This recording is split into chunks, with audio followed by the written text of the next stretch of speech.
وكذلك الإيمان حين تخالط بشاشته القلوب لا يسخطه أحد.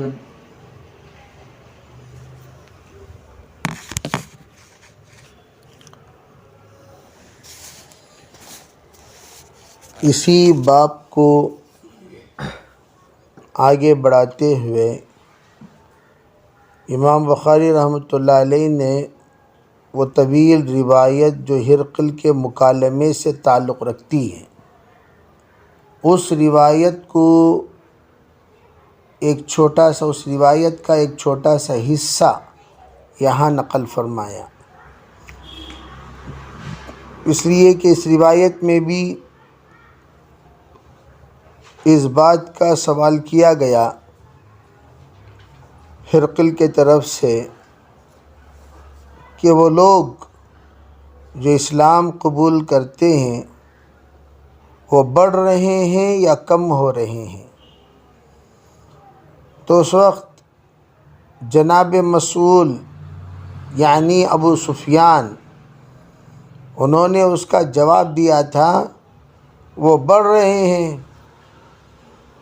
تو اس وقت میں ہرقل نے یوں کہا تھا، اسی طرح ایمان کا معاملہ ہوتا ہے کہ ایمان کا معاملہ یہ دن بدن بڑھتا ہی رہتا ہے، اس میں کم ہونے کا کوئی سوال پیدا نہیں ہوتا، بڑھنا ہی اس کا مزاج ہے. اور پھر میں نے پوچھا کیا ان میں سے کوئی مرتد ہوا؟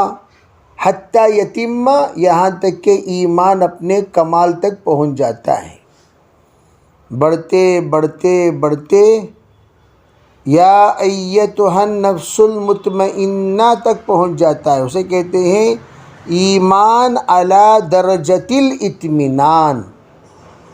ایمان علی درجۃ الاطمینان یعنی اطمینان کا جو درجہ ہے، یا ایتھا النفس المطمئنہ ارجعی الی ربک راضیۃ مرضیہ فادخلی فی عبادی وادخلی جنتی، اس درجے تک ایمان پہنچ جاتا ہے. جب اس درجے تک ایمان پہنچ جاتا ہے وہاں شیطان کی شیطانیت کا کوئی اثر مرتب نہیں ہوگا. حضرت ابو حنیفہ علیہ الرحمہ نے اسی بات کو کہا کہ قریب از مرگ کچھ حالات بندے پر ایسا طاری ہوتے ہیں، ایمان سے ہٹانے کی شیطان کی پوری کوشش رہتی ہے. اس وقت میں جب ایمان علی درجۃ الاطمینان ہو تو ایسے موقع پر اس درجے پر شیطان کی شیطانیت نہیں چلے گی، اور یہ درجہ نصیب ہوگا بندے کو شکر گزاری سے. اور شکر گزاری پر وعدہ ہے لئن شکرتم لازیدنکم، ایمان بڑھتے بڑھتے بڑھتے اعلیٰ درجۃ الاطمینان کو پہنچ جائے گا. اور وہی حضرت ابراہیم علیہ السلام کا مقصود سوال ہے، اولم تؤمن؟ حضرت ابراہیم علیہ السلام نے کہا بالکل کیوں نہیں، ولیکن لیطمئن قلبی، اطمینان کے درجے پر ایمان کو پہنچانے کے لیے سوال کی، ورنہ حقیقت آپ پر اس طرح کا سوال کرنے کا کوئی اور منشا نہیں ہے. تو یہی فرمایا. دوسرا کہ اچھا بتاؤ کوئی کراہت کے ساتھ اسلام سے واپس ہوا ہے؟ اسلام میں داخل ہونے کے بعد اسلام کی یہ چیز پسند نہیں، یہ چیز پسند نہیں، یہ چیز پسند نہیں. جیسے کہ آج کل ایک مجمع کا ایک مکمل طور پر تصویر بتایا جا رہا ہے کہ یہ لوگ وہ ہیں جنہوں نے اسلام قبول کرنے کے بعد اسلام سے دوری اختیار کی. حقیقت یہ ہے کہ وہ لوگ اسلام میں داخل ہوئے ہی نہیں، پہلے ہی سے دور تھے تو دوری اختیار کر لی. ارے بھائی داخل ہوتے تبھی تو اس کا اسلام کے اندر کی خوبیاں پاتے. جب داخل ہی نہیں ہوئے تو خوبیاں پانے کا کوئی سوال ہی پیدا نہیں ہوتا. خوبیاں پانے کا سوال اس وقت پیدا ہوتا ہے جب داخل ہوتے ہیں. جب داخل نہیں ہوئے تو خوبیاں کہاں سے پیدا ہوں گی؟ جب داخل ہی نہیں ہوئے تو خوبیاں کہاں سے پیدا ہوں گی؟ داخل ہوں گے تبھی تو خوبیاں پیدا ہوں گی۔ اس بات کو حضرت امام بخاری رحمۃ اللہ علیہ بتانا چاہتے ہیں کہ ایمان بڑھتا رہے گا، بڑھتا رہے گا، بڑھتا رہے گا اس انسان کے اندر جس کے اندر ایمان داخل ہو گیا، اور پھر جب داخل ہو گیا تو ایک مرتبہ وہ داخل ہو گیا تو پھر دوبارہ وہ ایمان سے خارج ہوتا نہیں ہے۔ ایک بار ایمان یعنی اس کی ایمان کی لذت، روشنی، چاشنی جب کوئی بندہ محسوس کر لیتا ہے، پھر اس کے بعد خارج ہونے کا کوئی سوال ہی پیدا نہیں ہوتا۔ جس کے اندر ایمان داخل ہی نہیں ہوا وہی خارج ہوتا ہے۔ ارے بھئی، جس کے اندر ایمان کا کوئی احساس ہی بیدار نہیں ہوا وہی خارج ہوتا ہے۔ جس کے اندر ایمان کا احساس بیدار ہو جائے اور وہ خارج ہو جائے، ایسا آپ کوئی مثال پیش نہیں کر سکتے۔ تو اسی کو کہا وہ بڑھ رہے ہیں یا گھٹ رہے ہیں یا تا قیامت، یہی اصول ہے۔ تو جواب یہ دیا گیا وہ بڑھ رہے ہیں، بڑھتے جا رہے ہیں۔ فرمایا كذلك الایمان حین تخالط بشاشته القلوب، جب اس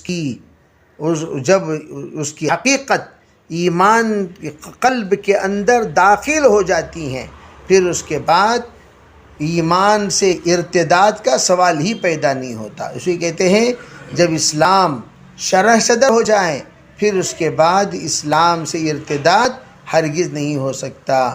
لا یسقطہ احد، جب ایک مرتبہ داخل ہو گیا اسلام تو پھر اس سے وہ روگردانی نہیں، ناراض نہیں ہوگا، اس سے کبھی کوئی ناراض نہیں ہوگا۔ ناراض ہو کر چلا گیا ہو ایسا ایک بھی آپ مثال نہیں پیش کر سکتے۔ تو گویا ایمان کے بارے میں جو سوال کیا اس سوال کا یہاں پر تکمیلہ حضرت نے بیان فرمایا۔ جی باب فضل من استبرأ لدينه. وبه قال حدثنا أبو نعيم حدثنا زكريا عن عامر قال سمعت نعمان بن بشير رضي الله عنه يقول سمعت رسول الله صلى الله عليه وسلم يقول الحلال بين والحرام بين وبينهما مشتبهات لا يعلمها كثير من الناس فمن اتقى المشبهات استبرأ لدينه وعرضه، ومن وقع في الشبهات كراع يرعى حول الحمى يوشك أن يواقعه. ألا وإن لكل ملك حما، ألا إن حمى الله في أرضه محارمه. ألا وإن في الجسد مضغة إذا صلح الجسد كله وإذا فسد الجسد كله ألا وهي القلب. یہ تین طرح سے بھی اس کو پڑھ سکتے ہیں، شبہات پڑھو یا مشتبہات پڑھو یا مشبہات پڑھو، یہ تینوں طرح اس کو پڑھا جا سکتا ہے۔ باب باندھا حضرت نے فضلی، باب فضلی من استبرأ لدینہ، فرمایا اس عمل کی فضیلت کے بارے میں، اس شخص کی فضیلت کے بارے میں جس نے اپنے دین کے خاطر براءت اختیار کر لیا، اپنے دین کے خاطر براءت اختیار کر لیا۔ یعنی کیا مطلب؟ یعنی اس نے اپنے تقوی اور طہارت کو ظاہر کیا۔ کمالات ایمان میں سے اس کا تعلق ہے۔ اپنے تقوی اور طہارت کو، بھئی میری نظروں میں تقوی کی نظر، تقوی کی زبان، تقوی کے کان، تقوی کی سوچ، تقوی کا فہم، گویا استبراء کسے کہتے ہیں کہ گناہوں سے براءت کر لینا، بری ہو جانا، پاکی حاصل کر لینا۔ کس کی وجہ سے؟ اپنی دین کی وجہ سے، یعنی تقوی طہارت حاصل کر لینا۔ اس کی فضیلت کیا ہے؟ جو بندہ تقوی طہارت حاصل کرتا ہے اس کی فضیلت کیا ہے، اس پر یہ باب باندھا ہے نے۔ تو یہاں امام بخاری رحمۃ اللہ علیہ یہ اشارہ کرنا چاہتے ہیں کہ دیکھو ایمان، اسلام، احسان، یہ جس کے اندر آ جائے، سب سے پہلی بات اس کے اندر خوف و خشیت آ جاتی ہے۔ کیا آ جاتی ہے؟ خوف و خشیت. وہ اللہ سے ڈرنے والا بن جاتا ہے، خوف کھانے والا بن جاتا ہے، اور اس کے اندر ایک اعتبار سے تواضع اور تمیز پیدا ہو جاتی ہے.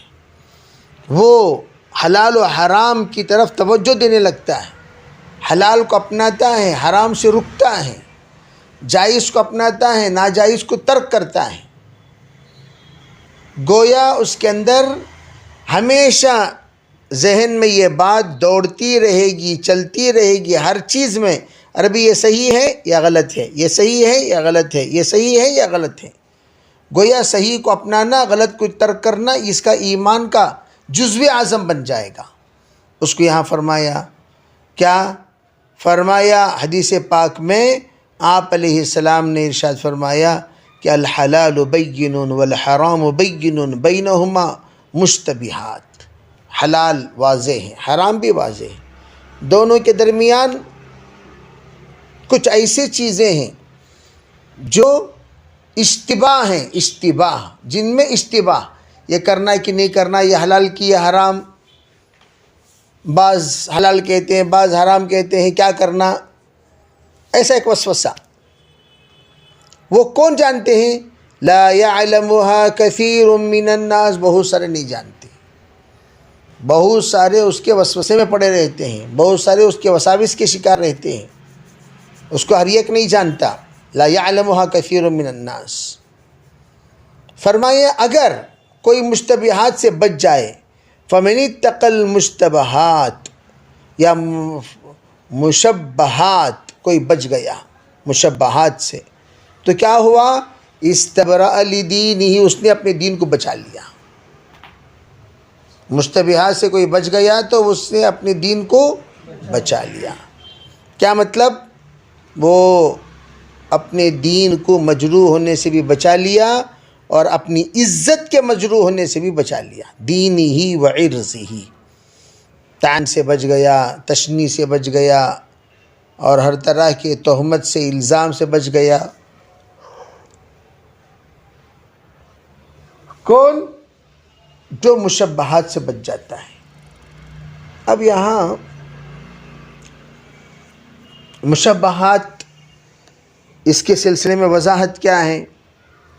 اس کے سلسلے میں وضاحت یہ ہے کہ مشبہات کہتے ہیں ایسے جہاں پر مکمل اطمینان بھی نہ ہو، مکمل انکار بھی نہ ہو، حلال ہونے کا مکمل اطمینان بھی نہ ہو اور حرام ہونے کا مکمل یقین بھی نہ ہو. ایسی بہت ساری مثالیں ہیں جس میں بندہ ہمیشہ وسوسے کا شکار رہتا ہے، کیا بولنا ہے، کیا نہیں بولنا ہے، کیا کرنا ہے، کیا نہیں کرنا. تو اس میں حضرت نے ایک اجازت دے دی، کیا؟ دیکھو بھائی کیا کرنا کیا نہیں کرنا. تو جب ایسا معاملہ آ جائے تو اس وقت میں نہیں کرنے کو ترجیح دے دو.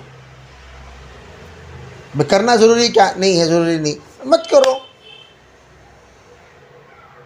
مت کرو، نہیں کرنا بہتر ہے. کیوں؟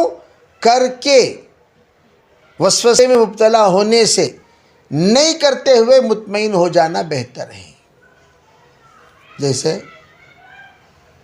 آج کل مرغی کا گوشت کھانا، وہ مرغی جو سفید مرغی کاٹی جاتی ہے دکانوں میں اور بڑے بڑے فنکشنوں میں، بڑے بڑے دعوتوں میں مرغیوں کی دعوتیں ہوتی ہیں.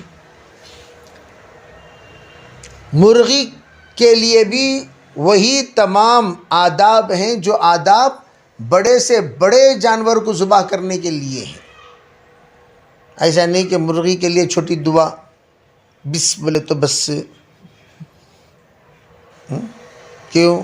مرغی کی جان اتنی اچھی ہے، اس کے لیے بڑے جانور کے لیے بڑی دعا، چھوٹے جانور کے لیے چھوٹی دعا. سے کیا بھائی، یہ حلال کرنے کے لیے تو سب کے لیے حلال کرنے کی دعا ہے.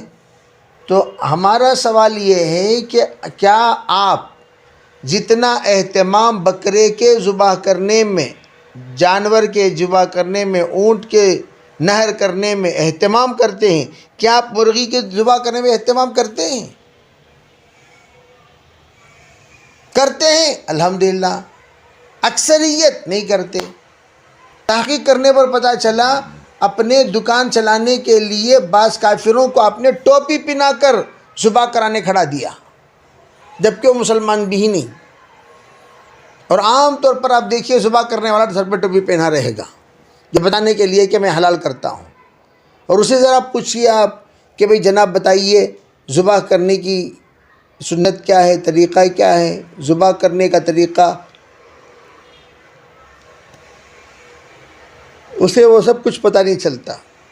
شیواجی نگر جیسے مشہور علاقے میں آج بھی چھریوں پر دم کر کے ذبح کرا رہے ہیں، چھریوں پر دم کر کے ذبح کرا رہے ہیں آج بھی. آپ اندازہ لگائیے اب کیا منہ سے آپ کھائیں گے اس کا گوشت بتائیے. اگر بالفرض بغیر وما ذبح لغیر اللہ میں اللہ کا نام لیے بغیر ذبح کر کے 500 مرغیاں اگر اللہ کا نام لے کر ذبح کی گئیں، 10 مرغیاں اللہ کا نام لیے بغیر ذبح کر کے ڈال دیا گیا، تو اس ناجائز مرغیوں کی وجہ سے یہ 500 مرغی کا کھانا حرام ہوگا نہیں ہوگا؟ جب حرام ہو ہی گیا تو آپ اس مشتبہ میں مبتلا کیوں ہوتے ہیں؟ آپ کو کیا گارنٹی کہ یہ نکاح میں جو گوشت کھلایا جا رہا ہے مرغی کا یہ بالکل پیور ہے، پیور حلال ہے؟ آپ نے ذبح کیا نہیں کیا، آپ نے کیا نہیں کیا، کس نے کیا؟ بھی کوئی کیا، دکان والا XYZ. شادیوں کے آرڈروں میں ویسے آپ دیکھ سکتے ہیں بعض جگہوں پر جلدی کرنے کے لیے منڈی خود اڑا دیتے ہیں بغیر کچھ پڑے کے. تو بہت بے احتیاطی. اور میں ہمیشہ کہا کرتا ہوں بھائی مردہ مرغی ہر ایک گاڑی میں آپ دیکھتے ہیں. کبھی زندگی میں مردہ مرغی آپ نے کچرے کی چٹی میں دیکھا؟ ایک مردہ مرغی کچرے کی چٹی میں دیکھا؟ نہیں دیکھا. کرتے کیا ہیں؟ کیا کرتے ہیں واللہ اعلم. بھئی اس کا اوپر کا بال نکال کر لٹکا دیے، اور آپ جا کر بھئی 200 گرام گوشت دینا، آدھا کلو گوشت دینا، وہ لٹکی ہوئی مرغی میں نکال کر اسے ٹکڑے مار کر دے دیا. تو آپ کو کیا پتہ کیسا ذبح کیے، کیا ہوا، مردہ مرغی ہے، زندہ مرغی ہے، کیا ہے وہ آپ کو کیا پتہ؟ آپ تو اس کی گارنٹی تو نہیں دے سکتے. کوئی صدیق کباب نام ڈال دینے سے صادق تھوڑی ہو جائے گا. آپ وہاں کے کباب لے کر خوب کھا رہے بڑے مزے سے، ذبح کی طرف کسی کو توجہ ہی نہیں. جتنا اہتمام بکروں میں کیا جاتا ہے ذبح کے سلسلے میں، جب بڑے جانور چھوٹے جانوروں میں کہاں کرتے ہیں. اس لیے اس مشتبہ چیز سے اپنے آپ کو بچانا یہ تقاضا ہے دین کا، تاکہ آپ کا عمل بچ جائے، ایمان بچ جائے، آپ خود بچ جائے، محفوظ ہو جائے. وَمَنْ وَقَعَ فِي الشُّبُهَاتِ، اگر کوئی شبہات میں واقع ہو گیا، پڑ گیا. یوں سمجھو اس کی مثال کراعن یرعا حول الحما، گویا کہ وہ حرام کے بارڈر جیسے چرواہا چرا رہا ہے، اپنی کھیتی کے باؤنڈری پر، اپنی کھیتی کے کنارے پر وہ چرا رہا ہے. وہ چرتے چرتے چرتے قریب ہے کہ وہ ادھر یوشکو ان یواقعہ، ادھر جا کر وہ واقع ہو جائے، پڑ جائے. کس طرف؟ اس طرف منہ مار دے، حرام کی طرف. حلال جگہ پر چرتے چرتے حرام اس بندے کی کھیتی میں جا کر چرنے لگ جائے. الا وان لکل ملک حما، فرمایا حضور نے بھائی سنو، ہر بادشاہ کے لیے یہ کچھ حدود ہوتے ہیں، حدود شہر جس کو فصیل کہا جاتا ہے. ہر اپنے شہر کے لیے ہر بادشاہ اپنے جو محل ہوتا ہے اس کے اطراف میں ایک فصیل کا دروازہ بناتا ہے، فصیل کی دیواریں بناتا ہے، حدود بناتا ہے، حد بندی بناتا ہے. بڑے بڑے دیواریں، قلعے کی دیواریں ہوتی نہیں ہوتی، قلعے کی دیواریں بناتا ہے. ان حم اللہ فی ارضہ محارمہ، اللہ رب العزت نے سرزمین میں جو اپنے حدود بنائے وہ کیا ہیں؟ وہ اللہ کے حرام کردہ چیزیں ہیں، حرام کردہ چیزیں۔ اللہ نے جس چیزوں کو حرام کیا وہ تمام اللہ کے حدود، تلک حدود اللہ ومن یتعد حدود اللہ فقد ظلم نفسہ، یہ اللہ کے حدود ہیں۔ فرمایا الا وان فی الجسد مضغہ، آپ لوگ اس بات کو بھی سمجھیں کہ جب اللہ تعالیٰ نے یہ تمام چیزوں کو، گناہوں کو حرام قرار دیا ہے اور حد بندی فرما دی، اور اللہ نے فرما دیا ہمارے حدود ہیں، اور حدود کا ذرا لحاظ رکھنا۔ عجیب بات حدیث قدسی میں فرمائے ہیں کہ حدود اللہ نے صرف انسانوں کو نہیں باندھے، اللہ نے ہواؤں کو بھی حد بندی کی ہے، پانی کی حد بندی کی ہے، جانوروں کو حد بندی کی ہے، پرندوں کی حد بندی کی ہے، یہاں تک کہ سمندر میں آنے والے موجوں کی حد بندی کی ہے۔ اگر سمندر میں آنے والے موجوں کی اگر اللہ تعالیٰ حد بندی نہ کرتا تو سمندر کے موجیں کبھی متعلق شہر کو تباہ کر دیتے۔ اللہ تعالیٰ فرماتے ہیں، حدیث قدسی ہے، تأتی الامواج کامثال الجبال، پہاڑوں کی طرح بڑے بڑے موج آتے ہیں، جس وقت وہ میرے حد پر پہنچتے ہیں، فَإِذَا بَلَغْنَ حَدِّي، جب وہ میرے حد پر پہنچتے ہیں تو فوراً ذلیل ہو کر وہ جھک جاتے ہیں، ذلیل ہو کر۔ تو آپ دیکھیے، کیا شیر کو کسی نے روکا آبادی میں آنے سے؟ باغ کو کسی نے روکا آبادی میں آنے سے؟ آنا چاہے تو آ سکتے تھے، لیکن جنگل ہی میں کیوں پھر رہے ہیں؟ جگہ میں کیوں پھر رہے ہیں؟ یہ اللہ کے بنائے ہوئے حدود۔ بڑی بڑی مچھلیاں اپنے حدود میں رہتے ہیں، چھوٹی چھوٹی مچھلیاں اپنے حدود میں رہتے ہیں، پرندے وہاں کے یہاں آ سکتے، پرندوں کو اڑنے سے کس نے روکا؟ کسی نے روکا، وہ اڑ کر یہاں بھی آ سکتے تھے، لیکن وہاں کے پرندے وہیں کیوں ہیں؟ یہ اللہ کے بنائے ہوئے حدود کے تابع دار ہیں۔ تو اللہ تعالیٰ نے جس طرح حدود بنائے ان کے، اسی طرح اللہ تعالیٰ انسانوں کے بھی حدود بنائے۔ حدود کون سا؟ اللہ تعالیٰ کی شریعت، اللہ نے جس کو کرنے کو کہا وہ کرو، جس سے روکا اس سے رک جاؤ۔ اور یہ بات کہاں آئے گی؟ دل میں آپ نے حلال کرنے کو ٹھان لیا، حلال انشاءاللہ کرو گے۔ اگر ڈھیلا ڈھالا رہنے کو ٹھان لیا تو تمہارے اندر کوئی بھی شریعت کے اعتبار سے گرفت نہیں رہے گی، جدھر چکنا ادھر جھکنا ہو جائے گا۔ تو اس لیے مضبوط بناؤ اپنے دل کے عزائم کو۔ فرمایا الا وان فی الجسد مضغۃ، دل کے اندر گوشت کا لوتھڑا ہے، اذا صلحت صلح الجسد کلہ، دیکھو صلحہ پڑھو گے تو اسے بھی صلحہ پڑھو گے، صلاحت پڑھو گے تو اسے بھی صلاحہ پڑھو گے، تو یہ ترتیب ہے۔ اگر وہ صحیح ہو جائیں تو پورا بدن صحیح ہو جائے، اگر وہ خراب ہو جائے تو پورا بدن خراب، یعنی بدن سے نکلنے والے اعمال بھی درست نہیں۔